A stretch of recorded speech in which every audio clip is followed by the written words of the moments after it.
Tvameva mata cha pita tvameva tvameva bandhuscha shakha tvameva tvameva vidya dravinam tvameva tvameva sarvam mama deva deva.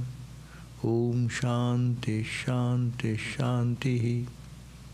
Thou my mother, thou art my father, thou art my friend and companion, thou my knowledge, thou my wealth, thou art all in all, O Lord of Lords.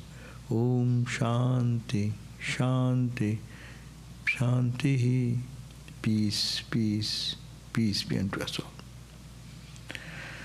So we are today almost at the end of Narada's Way of Love, Bhakti Sutra. We are reading the book from Swami Prabhupada, Narada's Way of Divine Love. So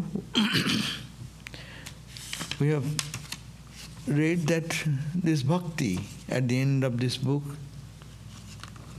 talking about how a devotee should behave, and a real devotee, how he enjoys the bliss of absolute happiness.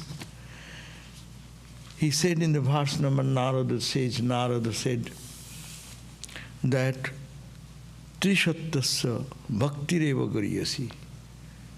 It is true, only bhakti. Bhakti is the greatest, highest, because it is easy, everyone's instinct, there is bhakti, devotion, love, and it can be directed easily towards God. The same love which we are ignorant people, that ignorant people, the same love which is directed to the objects of the fleeting things, when it is directed towards God, it becomes purified and sanctified, and one becomes absolutely established in that joy of that ecstasy of bliss. And then we are reading the verse number 82. There it was expressed that bhakti may be one, love, that is only one word. But it has its various dimensions, various ways that can be expressed, that love. That love, in many scriptures it is said, there may be 9 types of expression. Normally we know about 5 types of expression. Shanta, Dasya, Sakha, Vatsala, Madhura. 9 types of devotion. There are the expression with Narada, Sabari, Rama speaking to Sabari. There are now here, Narada includes all of them, and he speaks about 11 types of expression of that devotion. So what are those? So first it is, we have read the other day, it is Guno Mahatma Sakti, Ashakti. We are Ashakta. Ashakta means we are attached. Clingingness. We cling on to our object, what we love, whatever we have some fascination. So, this guna, we always are asakta, attached to gunas, the qualities of a person, characteristic of a person, and mahima, greatness of that person. So that can be, this instinct which is in us, that can be directed towards God, listening to the glory of God, guna, this is his characteristics, his greatness, his beauty, and his extraordinary attraction. So that's a ekodha, though bhakti is ekodha, only one, bhakti is alone, though it is only one, bhakti manifests itself, ekoda swadha bhavati. And what is that? It becomes in 11 forms. So the first form called Guno, Mahatma, Shakti, Ashakti. Shakti means Asakti, love for the glorification of the Lord's blessed qualities. That's a great sadhana. Day and night thinking of the greatness of God and His characteristic and His unflinching affection to us, we the people. And there is another expression of that love for His enchanting beauty. When God comes, descends, He brings His unique attraction. His divine form is so pure, so charming, so innocent, that everyone who has the pure heart gets easily attracted. Being attracted to that beauty, we are attracted normally on beauty. Everyone loves beauty, to see some beautiful thing, beautiful flower, beautiful sunrise, beautiful moonlit night. The beautiful human faces, child innocence, beauty. So people love that. So God's beauty surpasses all this beauty. And that's why we meditate on incarnations. That is the purpose. Because they are so beautiful, so innocent, so pure. That's why it helps our mind. Thinking of that beauty, we are thinking of God, no?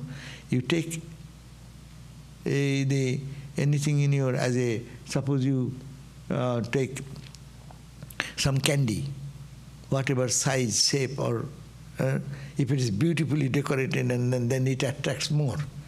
But if you put the candy in your tongue, you get the sweetness.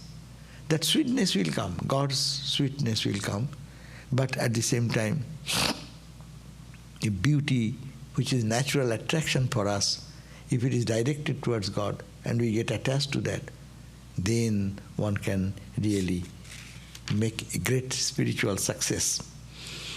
And then Rupa Shakti, Puja Shakti. There are people who love to worship.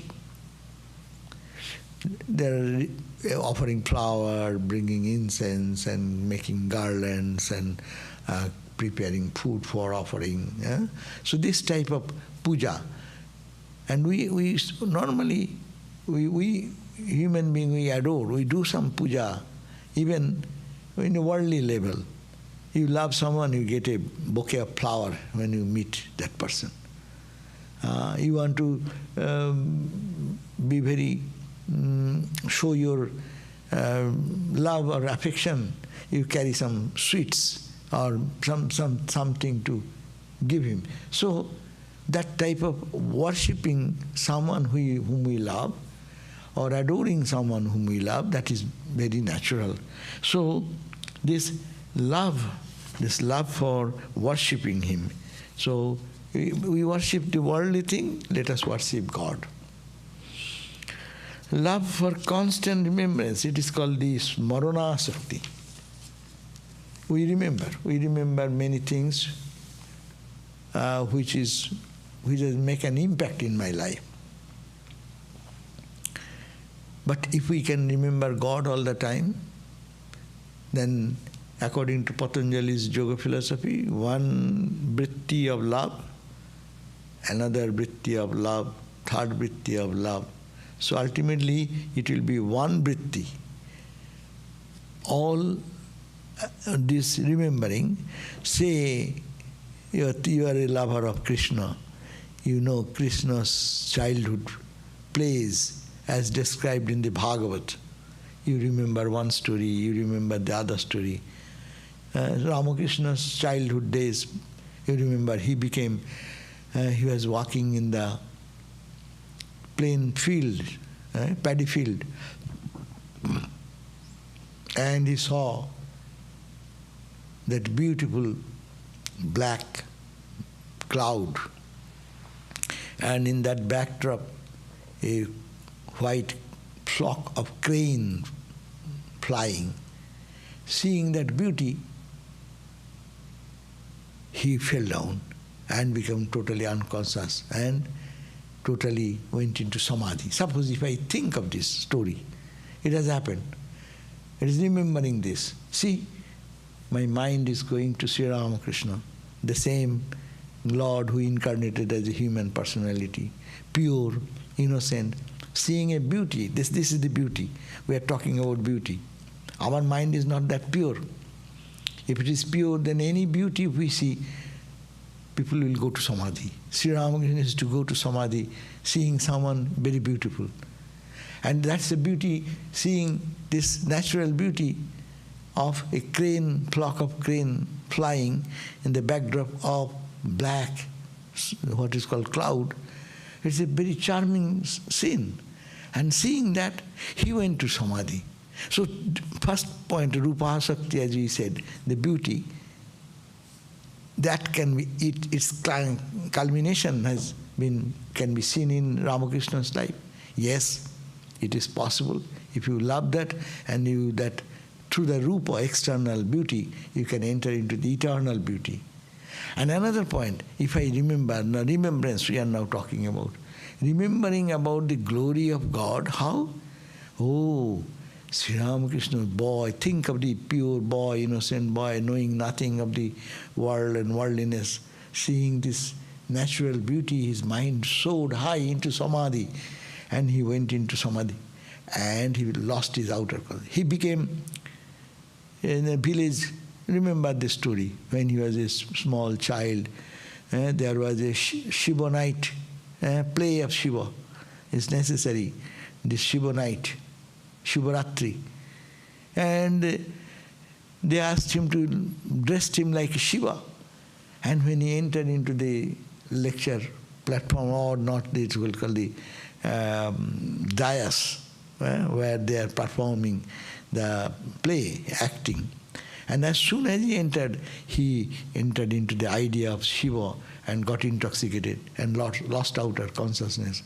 So thinking of this story, thinking of that story, mind is rotating around Ramakrishna.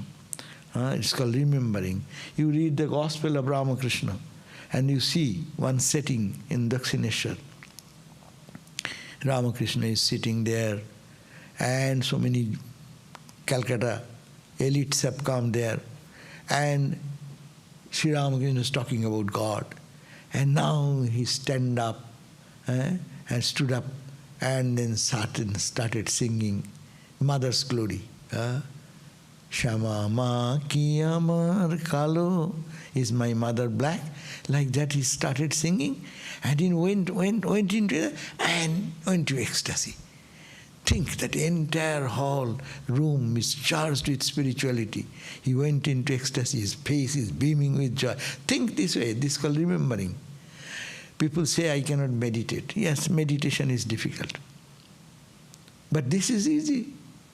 If one gets fascinated into the beautiful stories of the glorious life of Ramakrishna, or Christ, or Buddha, or Rama, or Krishna, whatever your choice, if anyone does that, mind, you need not have to tell the mind to meditate. Without telling anything, just you read and you remember those readings in your mind is moving around that divine entity, no? So your mind is becoming pure. So this is the point to understand, that this asakti, if one can generate, bhakti is easy for this reason, because we remember bad memories. We remember ordinary day-to-day life, what type of memories we remember. Mostly painful memories, mostly disgusting memories. But if one can train the mind to think such glorious memories which will uplift your mind, and which has happened in the life of these incarnations, that is called, this book, whenever you are talking, this book is called talking about Krishna, the Lord, Narayana. Now you can take any, all are Narayana, all the incarnations are Narayana's incarnation, no? Avatar. Now, this is wonderful idea that one can spend time in remembering the glories, remembering his glories, his play, his enactment. That's why it's called meditation, 3 types of meditation. One can do Rupa Dhyana. Dhyana is what? Remembering. Meditation means remembering again and again and again and again. So, Rupa Dhyana, when one can meditate on the form, beauty of the form. Guru gave the mantra, okay, your mantra is Krishna. Think of Krishna, Krishna's form, imagine that. Rupa Dhyana, but difficult. Mind does not stay, cannot hold there, it runs here and there. Now, use this mind this way. You go to the holy place, go to Vrindavan, mentally go to Vrindavan now.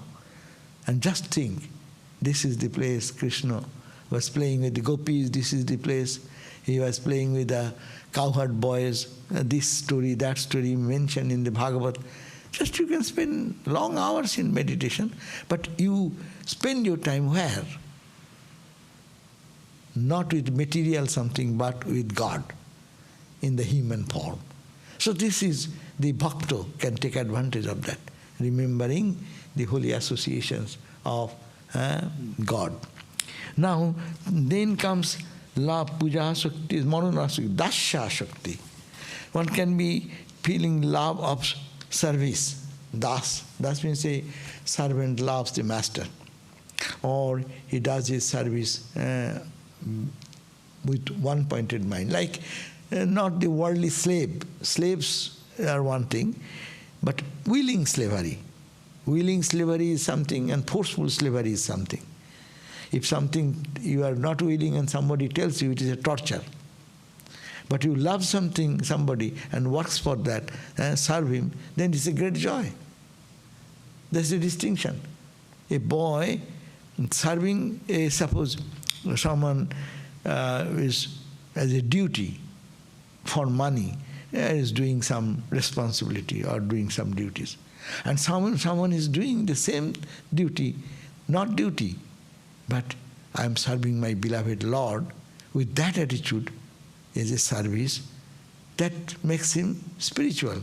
So that attitude of a service, love of a servant, as a servant loves, this is genuinely, God is my master, I am his servant. God is the Lord of the universe, I am here to do his service. That's why it is said, Christ said that you serve me when you serve the people who are, when they were, you gave me clothing, when I was having no cloth, I was hungry, you fed me. So that means God here, but God is in everyone, bringing the God idea that service itself can release. The greatest example is Hanuman. Hanumanji Mahavir Hanuman, he was for Rama's work. He is always ready.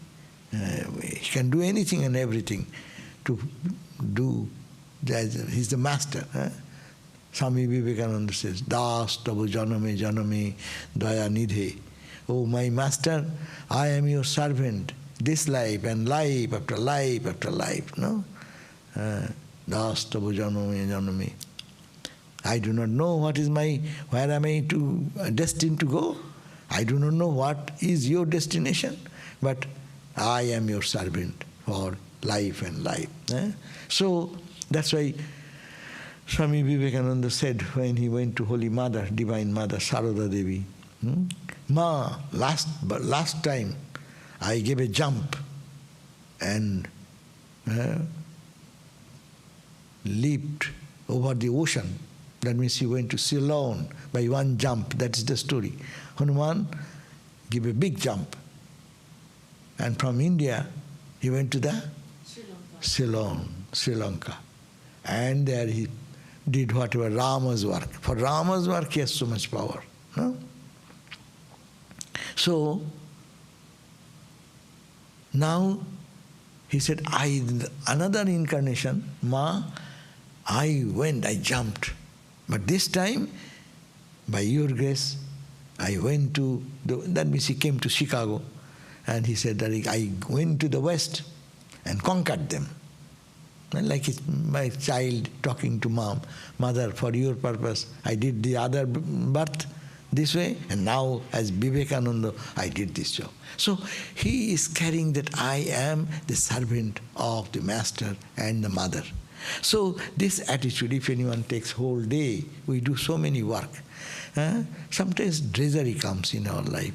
I'm tired of doing work, and so much upon me. Naturally, it is frustrating. But if this asakti comes, this attitude one can take. I am serving God. I'm the servant of God only, and I am serving God in all. My God is in the heart of everyone, and I am serving Him and Him only. I don't look at the outside of the personality. Who is looking good, who is looking bad, who is good, who is kind, who is unkind, who is angry, who is non-angry. I don't look at those sides. I see the Lord is seated in the heart, and I am serving that Lord who is, and I am His servant for this life and life and life and life. So this attitude, if one takes whole day's job, doing all this job, they will be perfectly peaceful, perfectly, it will be rewarding, spiritual benefit. So that can be one idea, love for God as a loving, as a servant, I am the servant. Another attitude may be love of God as a friend, Sakya. God is my friend. God is, so a friend has a tremendous attraction. But there is a relationship-wise different than that of the master and the servant. These are attitudes in the mind. To a friend you feel very free. You don't have to suppress yourself or be protective of your fine ideas and thoughts, not to say what my friend will mind. Not. You can be very open to him. And you can also be very much joyful that if any difficulty comes, there is my friend is there to help me. Friend does not leave. Real friend. Real friend. There are many types of friends, of course, but real friend is that who does not leave even in utmost distress or in any calamity or when you are in good time. Good time, of course, many people will be friend. But bad time, those who do not leave us, they are called the real friend. The God is my friend. God never leaves me. Which time God has left me? I am now, because God is there, this is, the person is talking. God has not left me. When I am sleeping, other friends may go on their business. They are going to take their rest. But God has not gone, and then this will be dead body. And then even when you are sleeping, deep sleep, God is still there. That's why we may forget, but He never forgets. So this attitude of friendship is a unique idea. Some may choose to create a relationship with God in this aspect.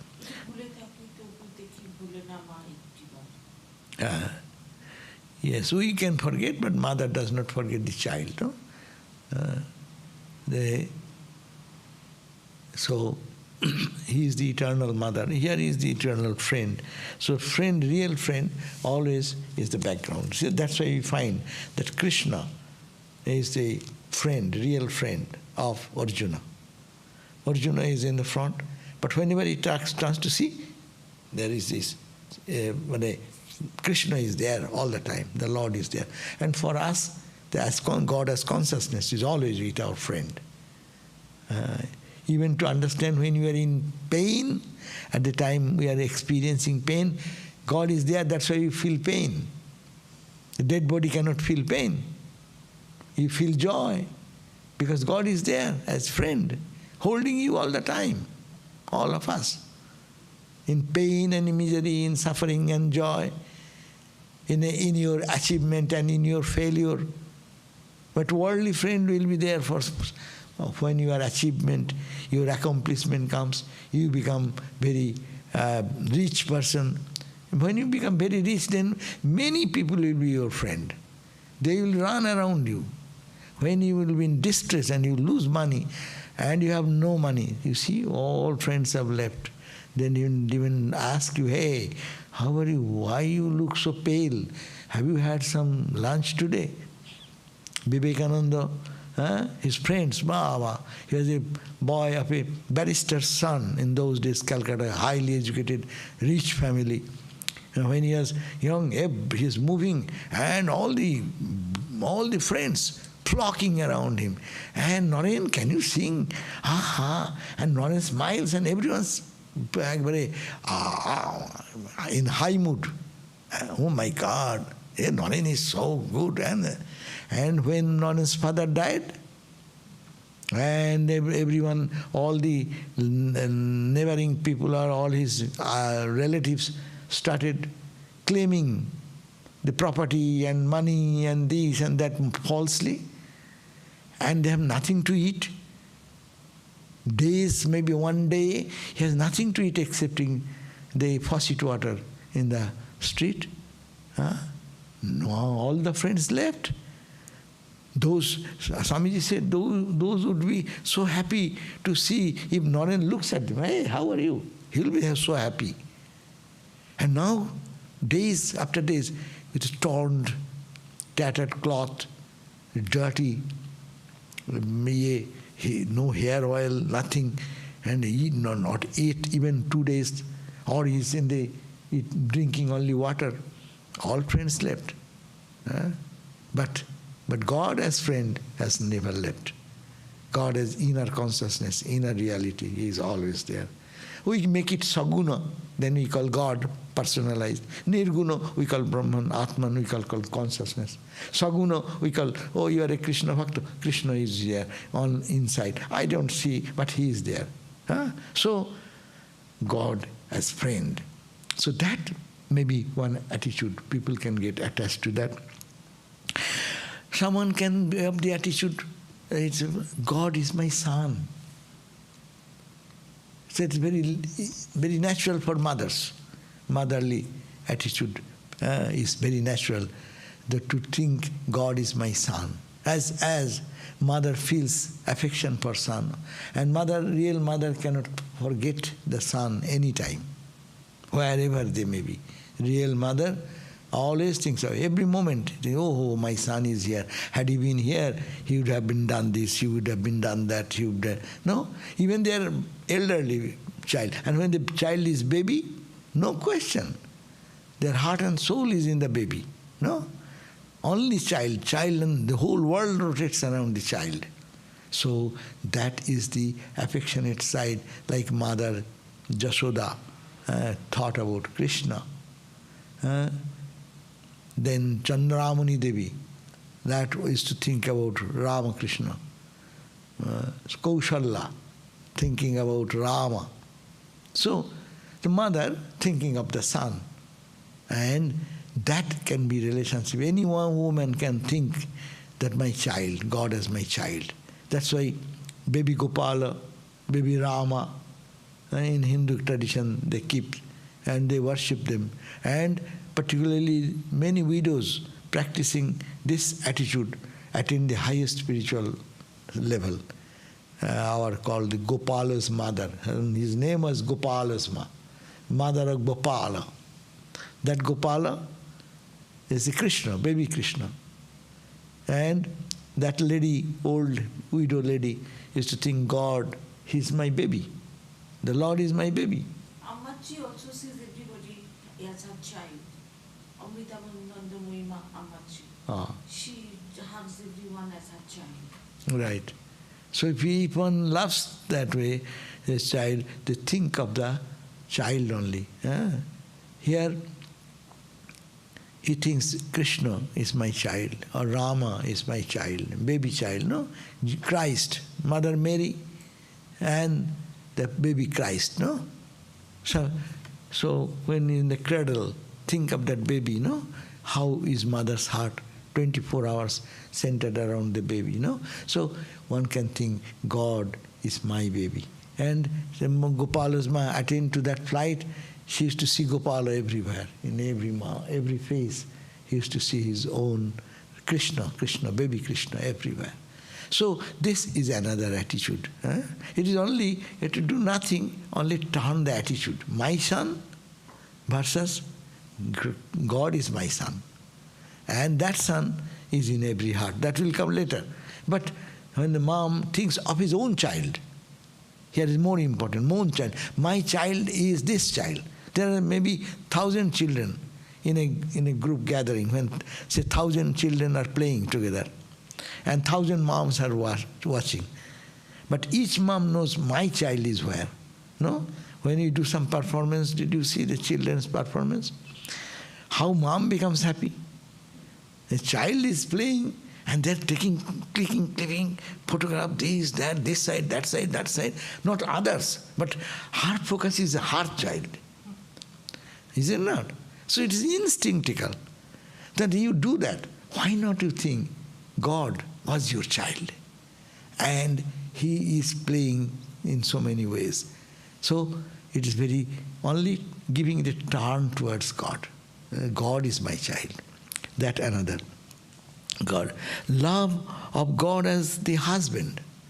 It is some type of practice, madhura bhava they call. The sweetest relationship in human personality, husband-wife relationship. So if someone thinks, okay, I love my husband, so God is my husband. So Mirabai, the great saint Mirabai, she used to think God is my Krishna. Krishna is my husband. And from childhood, she gave her what you call the garland on the neck of Krishna in the temple. And that is the marriage with Krishna. And she does not think of anything else. Krishna, Krishna, Krishna, Krishna. And she is day and night thinking, Mahaprabhu, Sri Chaitanya, Sri Krishna, Krishna, Krishna, nothing else. And see that intoxication that can come. And same human emotions may manifest only thinking, substituting God as my beloved. Love of self-surrender, Atma Nivedana Asakti. Vatsala Atma Nivedana Asakti. Just there may be another attitude. I cannot do anything. I surrender myself. Oh Lord, I surrender anything and everything I have. All I surrender at your feet. Atma Nivedana Asakti. There you get attached to that type of attitude. Asakti means clinging. It is like glue. If you put glue, then you cannot separate these two things. Two things are glued together, we say, meaning become one. So asakti, attachment to God will be such in this particular attitude, I have nothing to do. Anything happens, like a child, anything happens, runs to mom, mom, mom, mom, mom. No. Any difficulty comes, anything, child, that's why they are, in one sense, we should learn from them how they surrender to mother. Anything happens, he cries to mother and runs to mom for safety, security and protection. All the time. Does not go to anybody. Anything happens, he calls upon his mother. That is, I am offering myself. Atma Nivedana. Nivedana means offering. I am offering myself at your feet. You please take care of me. That is also Saranagati, you can say. That means surrender, total surrender. It's a story of Girish Ghosh, no? To Ramakrishna, the Atma Nivedana Asakti. He was so much charged that he gave everything to the in the hand of Sri Ramakrishna. And I have no power. I have no power to do anything. I am surrendering myself wholeheartedly. Atma Nivedana Asakti. Then Tanmaya Asakti. Tanmaya Asakti means, someone thinking of God may get absorbed and absorbed. See, there is no other emotion. Here emotion is Whenever he thinks of God or a particular form, of course that's why we call your Ishta. Ishta means your chosen ideal. In bhakti school, you should have to have one, you have to choose one of your ideal. Krishna, Rama, Christ, Buddha, Rama, Krishna, Chaitanya, who you choose as your ideal, who matches with your inclination of the mind, whom you are more open. So when that is done, then here comes loving them, they become absorbed and absorbed and absorbed. This is becoming more of a no emotion like that of looking at the child and its care, not looking after like husband-wife emotions or all these things. This is a different emotion. This emotion is Atma, complete absorption in him. That means mind gets more and more absorbed and absorbed and absorbed. As he goes absorbed, so much joy he feels inside. That is the attitude. Not to run for anything. He is here in me and I belong to him. And then you get submerged yourself. Like you are taking, in hot summer, you are going to take a dip into the cool water. No? So you feel so joyful, you don't want to come out of it. Mind is getting more involved into more and deeper. And love of complete absorption. That is, it takes a long time, but there may be some people who are advanced and who wants to use their emotion this way, absorption emotion. And that is another paramo biroha asakti. That is another thing in devotion. It is called, they have translated, the love of the pain of separation. Because of the love, you cannot bear the pain of separation. That means if they don't think of God or see the form of God or meditate on God, they cannot bear that separation.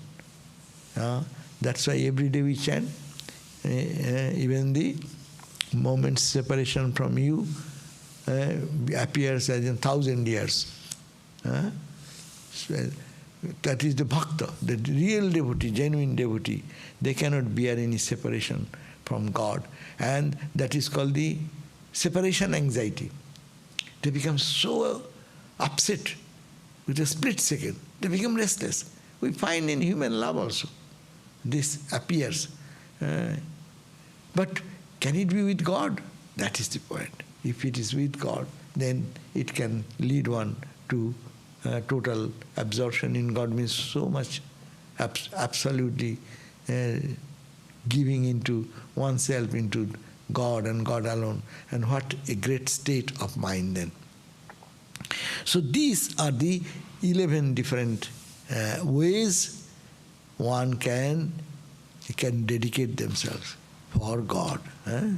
So this is 11 point. So it says that we have read the other day some few pages, but I want to read from here, these 6 pages.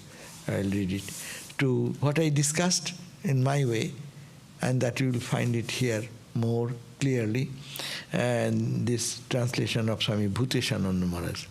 So 11 forms of attachment, the attachment to the supreme anguish as a result of separation from him. When you don't see him for a moment, your heart will be panting. Ramakrishna gave the example, when will you see God? So the devotee asked, when shall I see God? The Guru then took that man and took to the reservoir, and he pushed his head in under the water. And after a few minutes, naturally, 1 minute is okay. You can be underwater. 2 minutes, 3 minutes. Then what will happen? He will try to come out. But the Guru is holding the head down. And after some time, he released him. Then Guru asked, how do you feel? Oh, I was panting for breath. Then Guru said, when you will be panting for God like this, then God realization will happen. So this is the wonderful idea of separation, feeling that I am separated from God. How can I survive another moment? I have not seen Him, I have not felt Him, I have not experienced Him. So this type of anguish, that is the 11th one. So what they have said, the love of the glorification of the Lord's blessed qualities are one. 2, attachment to the Lord's beauty, extraordinary beauty, which surpasses all human beauty. 3rd, attachment to His Lord's worship, offering flower, incense, and garland, and giving food. People get engaged. Some people I see in Indian tradition, I do not know in Christian tradition, but in Indian tradition, people spend hours and hours and hours in their shrine. They say, I was doing. What you are doing? You're cleaning the deity, changing his dress, and then giving some food and water in the breakfast and the lunch and the supper and the night time to put to bed, noon time to rest. All around worship, worship, worship. Our Swami Ramakrishnananda, he was an example of this service, day and night for Sri Ramakrishna.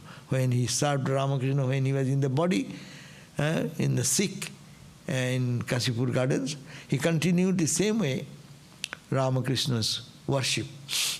And from morning on, at 4 o'clock, 3 or 3:30 in the early morning, getting up and waking up the Lord and doing everything, as if Ramakrishna is living there. So this type of worship, some people can get engaged day and night. Many Indian women, those who are widowed or have no other attraction, they spend their day in this way. So that is the worship.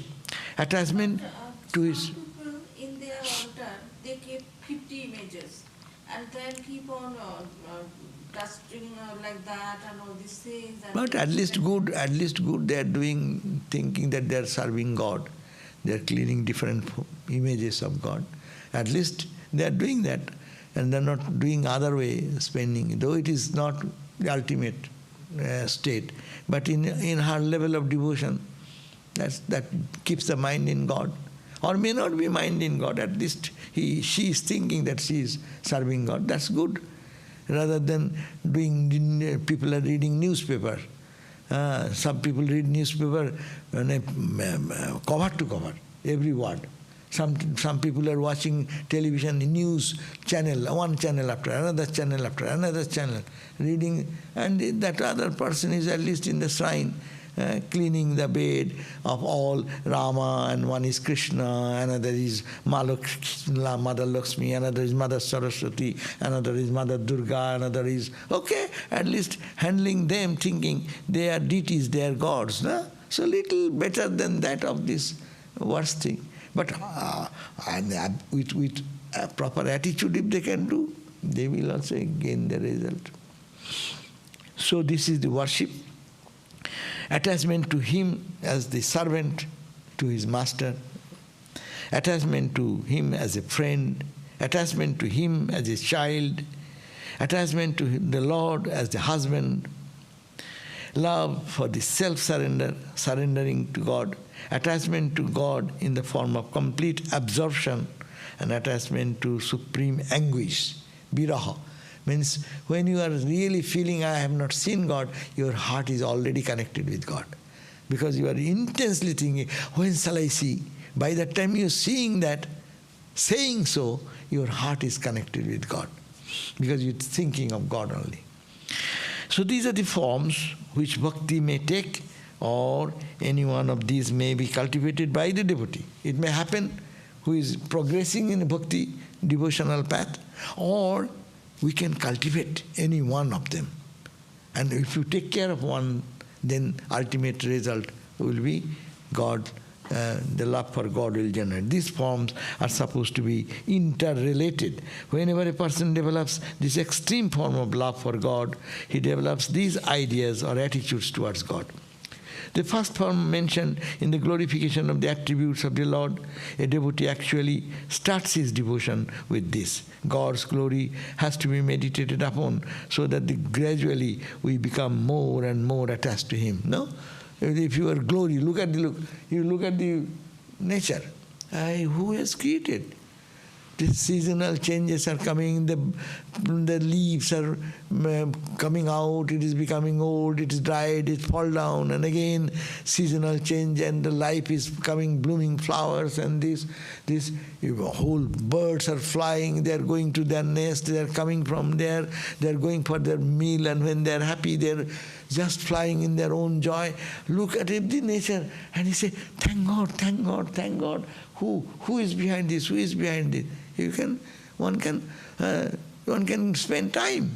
Ramakrishna used to say, there came a sadhu, a holy man.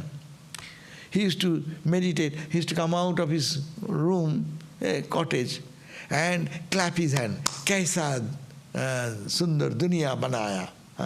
What a glorified world has been created by God. Everywhere, seeing the sun, seeing the Mother Ganga, flowing of the Ganga, seeing the Dakshineshwar ground, trees, plants, birds chirping. You can thank God seeing this entire glory. What is going on? What is there? Who has done this? Yeah, your mind will be filled with thanks to God and thinking of God. You can do that. So that's the glory. Second, then comes His beauty. To think of the beauty of the Lord is moving a little bit closer or making a closer relationship with the divine. First of all, divine, this world, how beautiful is that glory, no? That's a little different. I am here, that is there. But here next comes beauty. That means you are personally coming to closer experience of your feelings. Then comes the worship, which means offering. You are more close. You are offering to the deity here. You are putting flower. You are giving incense. You are cleaning the bed. You are doing more close touch. It is closer and closer. And which means offering worship to Him or even attachment to His worship. Next is attachment to remembrance. Then various other attitudes are mentioned. Attachment to God as His servant. This is the beginning of a close personal relationship with Him. Now we come. That's why Shanto, Dasya, Shakya, Vatsalya, Madhura.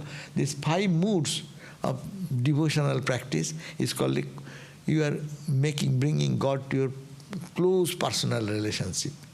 As if God is, you and God is jointly working together. So this is the beginning of a close personal relationship with Him. The attitude of a servant towards the master. The devotee considers himself as a servant and God as his master. Next in order, nearness is considering him as my friend of a devotee. Now, this relationship means being almost at the same level, as it were. A servant keeps himself at a little distance from the master, but a friend need not keep any kind of distance. He is so intimate that he considers God as his equal. Krishna and Arjuna, when they are friends, they think that they are their equal. This is the beauty of the relationship of friendship. Even more intense is the relationship between father or mother and the child. No? So closer, much closer. So these are saying closer relationship. God may be treated here as a child, and the devotee may consider himself or herself as the father or mother.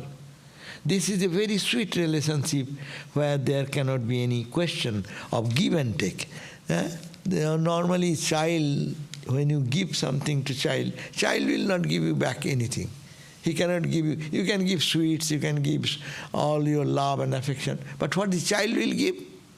He will give a smile or he will give a cry. These 2 things he understands. Either crying, either smiling, or so. But that means it is called the unconditional gift. Parents are giving unconditional gift at that stage to the children. So the parents expect nothing from the child at that time. They have only to give and nothing to gain in return. This is the relationship the devotee bears towards Lord. God is the receiver of love, protection and care. God is receiving my love. What He gives, He does not give anything, but He gives. That's why people love the children to play with. But it is not any physical thing that they will give you. He has no money. He is not, no laddu, nothing, no sweets, or nothing, excepting as He is, His naturalness. So God, the devotee does not seek any kind of return from this child. So it is naturally the most unselfish type of love. Later, it is attachment to Him, considering God as the beloved. Relationship is becoming deeper, deeper, deeper. When you say servant, she is further away. Servant and master servant don't sit together, no? But friend sits with friend, closer.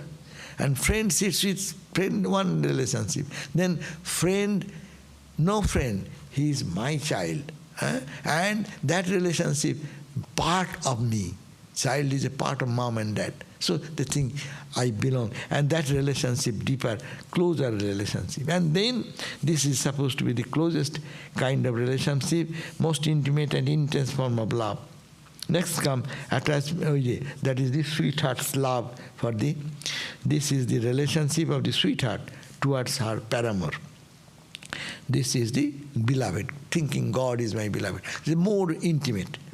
Now next comes attachment to self-surrender, the surrender of the devotee to the Lord. The Lord's will be done. He does not seek anything from God, but everything that comes to him, he considers as coming from God. And he completely surrenders himself to his will. This is a great, great, great spiritual attitude. Good comes, bad comes, suffering comes, joy comes, everything God is giving. I have no complaint. I accept it because it's coming from God. It's a surrender, total surrender. I have nothing to say, oh Lord, you like whatever. Asishva padaratang pinastu. You may embrace me or you may kick me. Oh Lord, I don't care. You are my heart and soul. Whatever you do, I accept. It is your love. I am blessed. So this is total surrender. In happiness, people can think of God. But when suffering goes, to think that it is God's grace, that is a higher state. One can take this attitude. He completely surrenders himself to his will. Next is the attachment or desire for complete absorption in God. This absorption may be so intense that the feeling that God and his devotee are different is removed. Only God remains and the devotee completely disappears, becoming completely absorbed in that divine love. His personality ceases to be a separate personality but gets absorbed in God. The last form is the desire for extreme pain brought about as a result of the absence of realization of God that arises in the heart of the devotee. Ramakrishna was so feeling pain of separation that he wanted to kill himself with a sword. And that is the point. At this extreme point, Mother appeared as a divine manifestation of the Absolute. He feels that every moment that he is separate from God is intolerable. This form is the last one. But this pain is something which the devotees do not like to shun. He does not wish to be relieved of this pain because it is caused by the supreme anguish due to Lord's absence. This is said to be the most effective form of devotion to God, which immediately brings in its train complete absorption in God. God realization invariably comes with the dawn of this kind of feeling in the mind of the devotee. When that type of anguish comes, the life is meaningless without God. But if I do that, you will kill yourself only. That's called suicide. But not, God will not come. Really, if one is charged with God consciousness, absorption, and forgetting the world, days, months, years, nothing for him in the world, that person's sincere urge is this. Otherwise, doing fake show of devotion, I want to kill, no? Swami Vivekananda jokingly in the Baranagar monastery, he is telling, oh, I am panting for God, nothing happening. Bring me a knife, I shall kill myself. Huh? It's just a joke. It is not, it's making a joke because people may think that I without God, how can I do? And do some killing, self-killing. That is not so easy. And that's a fake thing. Fake thing will give its fake result. We'll have to go to hospital. But this type of thing, when it come real urge, then you see the vision of God will come. These are the various forms of love mentioned in this aphorism. They are different aspects of the same love of God. Although this love is one, it may be manifested in these 11 forms. The idea is that God realization may be attained through any of these various attitudes. That is why these 11 forms of love are detailed so that the devotee may cultivate any one of them. You choose one, whatever you like. You can take any attitude and make that attitude your practice every day with God, the relationship with God. Sri Ramakrishna used to say that the awakening of the intense devotion of God, it is necessary for the devotee to think in terms of some sort of relationship to be established with God. That's why we give the Ishta Devata. You think he is your beloved Lord, Krishna, or Rama, or Ramakrishna, or Christ, or Buddha. That is, so many are there, but that is your chosen ideal. Think of him day and night, day and night, day and night. And then this type of absorption will come. He should look upon God in one of the following ways: as a master, as a friend, as a child, as a sweetheart, etc. Any one of these attitudes will suffice for God realization. Although in the scriptures on the bhakti cult, it has been said that gradually an attitude of veneration towards God, the scriptures, etc., develops. It is not mere veneration, but is also mixed with love. That is called Shanta Bhava. The monastic attitude is that they love God, try to see God in everywhere. There is no higher emotion expressed like that of a child, as a mother does for the child, as a friend does for the friend. It is that type of emotion is not here, but it is calmness and peacefulness. There is no exuberance of feeling in this attitude. A person quietly thinks of God, meditates upon Him with all the tendencies subdued, his mind still and made completely calm. That we normally call the meditation, what we are normally teach. Create a very deep and calm relationship with God and meditate and feel His presence. That is the Shanta mood. That is why it is called Shanta. When the waves of the mind are quiet, they become just like an ocean without any ripple. There were sages who had great respect for Krishna, but kept themselves far away from him, thinking that they were too insignificant to be able to approach God. So that feeling of difference or distance is present to a very appreciable degree. In the Bhagavata, there is a beautiful verse describing the devotion of the sages. What are the sages? The sages who are immersed in the bliss of the self also had selfless devotion to the lotus feet of Lord Hari. Such is the glory of the Lord.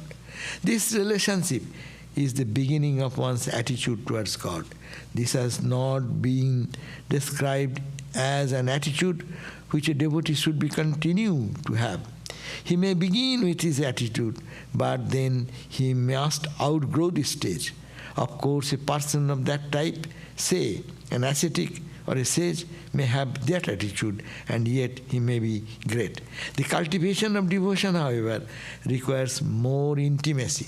When you call devotion, there is a relationship, and that intimacy, intensity should be there. Devotee does not like to be satisfied with a relationship where God is far away from him, beyond his reach. So he has to cultivate a more personal relationship with God. Though we have mentioned these relationships above, we elaborate on them here again. So he is again elaborating the same attitude. The first is the series of the personal relationship with God, is that of looking upon God as the master and oneself as the servant. Here there is no exuberance, but there is more closeness. A servant looks upon the master with respect, no doubt, but yet there is a loving relationship between them. A servant not only respects his master, but also loves him. So this is more intense relationship. Now, in the Ramayana, an illustration is given in the relationship between servant and his master, in that between Hanumana and Sri Ramachandra. Hanumana is a great devotee of Ramachandra. He considered his aim in life to be nothing but serving Sri Rama. He completely devoted himself to the service of his master. This is an illustration of the devotion of servant to the master. Next is the relationship between the friend. God considered to be a friend. A friend does not think so much of the greatness of the friend, because the ideas of greatness create a difference. My friend may be a great man to others, but in my eyes he is just a friend, almost on the same footing as myself. All these relationships have been illustrated in the life of Krishna, in the Leela of Krishna in Vrindavan. We find all of them beautifully illustrated in the Bhagavata. The relationship of a friendship is beautifully illustrated in the life of Krishna and his playmates, the cowherd boys of Vrindavan. The cowherd boys never considered Krishna to be a very superior person. They had no qualms about even riding on his shoulder or offering him food already tasted by themselves. That kind of relationship is possible only when there is an intensely simple approach, as in friendship. A friend deals with a friend as an equal, having nothing to hide from him, being happy in seeing his friend happy in every respect and on the same footing. The cowherd boys of Vrindavan had the relationship of Krishna. Then comes the feeling of the parent towards child, the relationship of Yashoda to Krishna. So Krishna was actually the son of Devaki and Vasudeva. But on the very day he was born, he was removed to the house of a couple who lived far away from the place he was born, called the Nanda and Jasoda. They were simple people who lived by raising cattle and selling milk and dairy products. It was to their house that Krishna was taken, lest Kamsa, who was out to kill him, should find him. That is the story. They say that similar story is told in the life of Jesus. When Jesus was born in Bethlehem, King Herod was told by his informants that the child born of Mary would be the king of the Jews. So Herod was anxious to kill the child. Jesus was therefore taken away to Egypt so that Herod could not lay hands on him. Herod ordered the killing of all the infants in Bethlehem, so that although he could not recognize Jesus, he thought that Jesus would be one of them and so would be killed. So in the same way, Kamsa was after Sri Krishna and wanted to destroy him. So Sri Krishna was quietly carried away from the prison into his parents, and the other being kept in the Kamsa to a distant place in the Jamuna river, and put the house in Nanda's house, Nanda and Jasoda. They brought him up, and the story goes, Jasoda also giving birth to a child at about the same time as Sri Krishna was born, but did not know whether the child was a boy or a girl. When Sri Krishna was brought there, the child born to Jasoda was taken away and Krishna put in the place. Nanda and Jasoda therefore considered Sri Krishna to be their own son and poured out their own love on him. It is a beautiful story which is narrated in chapter after chapter in the Bhagavata, describing Jasoda's and Nanda's love for the child Krishna. They never thought of his greatness.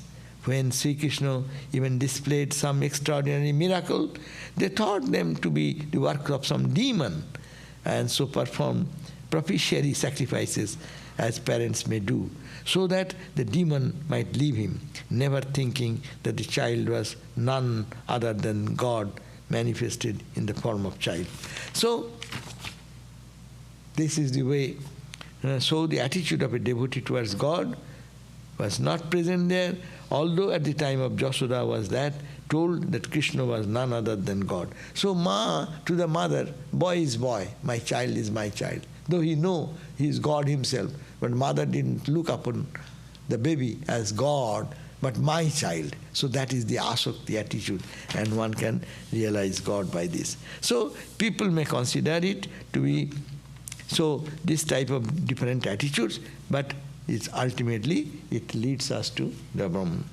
So now the last verse only, it is said that thus unanimously declared, without caring as to what people may say, the teachers of devotion, verse number 83, that is called Kumaro, Vyaso, Shuko. These are all names of the ancient sages. All unanimously glorify that bhakti is the great, and bhakti practice can be done easily. So our time is up, so I end here. Another day I will take this till. So same verse 83, we have talked enough. We can, nothing new will come up, but to read the verse which I have not finished, we'll do that next Tuesday. I think there is no question, of course. Yes, there is one. Okay, I end it here.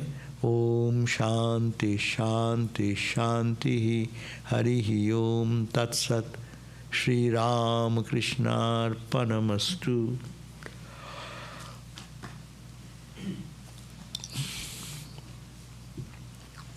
Oh, one question is coming. M used to go back to his notes after his job to be in holy company of the Master. I am in the music industry, and the people I am around with are usually into things of lower nature. Will reading of the Gospel of Ramakrishna and other holy books clean my mind from those interactions? Yes, this is called giving a turn to the things, which is turn to the things. The music, which is a love music, ordinary human love. But an expert mind, if you want to really turn it to God, you can think this is a love between the God and his devotee. So personality changes. But you can think this love music, what is, they are talking about loving each other. It is between God and you. You can identify yourself. That may change, and you can work well and also get spiritual benefit. If you can please call me, then I can really discuss with you personally. Okay? So my phone number, you can get it online. So we can talk about this particular question. It is an attitude. You can change the attitude. I know that there was a monk who was visiting a place, and there was one young boy. He was going to college-going boy probably, and he said that everything can be associated with God. So there is a song, very popular song of that time, that you and me will make this life most joyful and pleasant in our happy marriage, like that. That was a mundane song. And the Swami told him, okay, this distracts me. I want to lead a very pure thought, but this type of thought, marriage, this, that. Well, yes, it's a marriage with God. You can think that you, oh Lord, you and me, thinking of you day and night, and living in your constant mental companionship. I will make my life a pleasant life, joyful life, blissful life. Can you not do that thing that way? So there is a possibility. So it is a attitude. Spirituality is attitude. But true, it is difficult. It is difficult in odd situation. But in favorable situation, it may be much more easy. But every odd situation can be made favorable in bhakti path. Taking all the 11 types of relationship we have just discussed, you take any of the attitude which is fitted to your present work situation, and you can really get the benefit of tuning yourself with God consciousness. Of course, reading of gospel, reading of holy things, of course it will help us. But when you are in work situation, you cannot read gospel there. You cannot read holy Gita, Bhagavad Gita and this and that. You cannot do that. But how to manage that place? You be there, but you can change your attitude. When you sing the song, in your mind you can think that it is, I am creating a relationship with God as it were. God is my beloved. God is my friend. God is my mom. God is my dad. God. Tameva Mata, you are my mother. Pita Tameva, you are my father. You are my friend. You are my companion. You are my loving relationship in every way. You are all in all, oh Lord of Lords. So this type of attitude, if we gradually generate, is difficult, but it can be a solution to the problem which you are facing now. Okay? Thank you. So you talked about separation anxiety. So devotee, when you said that he is thinking about God, and God never forgets. Even we forget, God never forgets for a moment. And when I'm thinking, for example, ice cream, the image of ice cream is coming. So similarly, when I'm thinking I cannot see God, the image of God is coming. So I'm thinking of God in mind, and God is thinking of me in mind. Then from where the separation anxiety is coming? God is thinking of you, but you are not thinking of God, because you are not seeing God. You are seeing ice cream as ice cream. It's a matter, material thing. Where is God? If you see, Amar Shakolo Rashero Dhara, Tomate Hoy Jano Hara. So, can you bring all the Rasha, all types of experience, taste, into taste of God? Can you do that? Anything you are coming? Karuna Ras, Bidrup Ras, Jatara, all types of taste in our human behavior is there. It can be, can we feel that it's coming from God? Then where is the difference? There is no difference. But we think it is coming, this man is bad. That guy is good. That me I am very happy with, because he was such a guy, he helped me. Oh, she is such a nasty person, he did this. But we don't see it is God coming to me. If we see, then I am not forgetting God and God is not forgetting me. God's side is okay all the time. But my side is the question. I don't think that way. I think in my own way. So I am not connected that way. It is not a bhakta. We are not bhakta there. If we can do that, then it's a bhakta. And there is no separation there. So bhakta doesn't have any separation anxiety? Bhakta can have separation anxiety when it becomes so intense that it is impersonal. God is there and God is in me, and I am thinking, I am finding one type of peacefulness.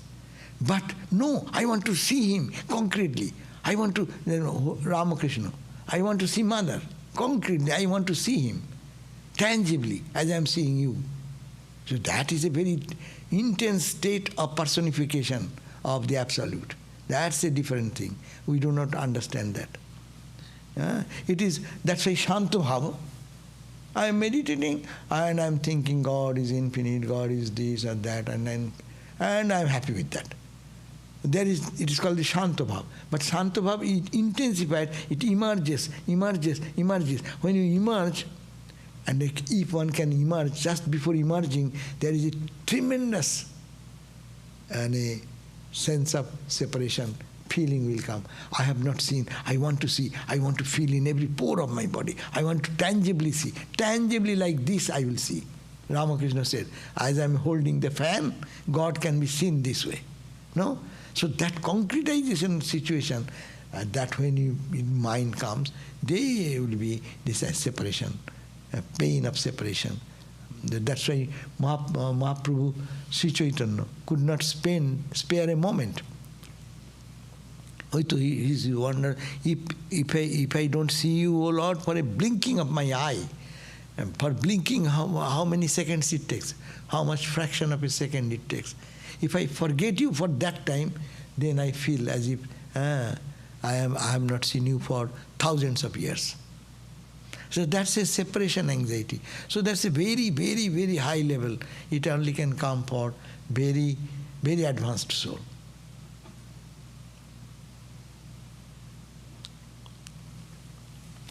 Okay, so we end here. Om Shanti, Shanti, Shanti. Peace, peace, peace. And we will be again meeting at 7:30 p.m. in our class on Shanti Gita. Okay, thank you.